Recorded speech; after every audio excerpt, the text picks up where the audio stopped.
ఆశ్వయుజ ద్వితీయ రోజున జరుపుకునే ఈ బతుకమ్మను ముద్దపప్పు బతుకమ్మగా కొలుస్తారు. ఈ రోజు అమ్మవారికి ముద్దపప్పుని నైవేద్యంగా పెడతారు.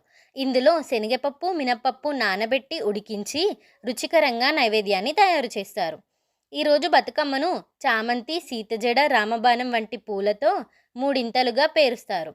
సాయంత్రం అందరూ చేరి బతుకమ్మ ఆడుతారు. చివర్లో ముద్దపప్పుని అమ్మవారికి నైవేద్యంగా సమర్పించి పంచుకొని తింటారు. అయితే దీని వెనుక ఉన్న ఉద్దేశం చాలా లోతైనది.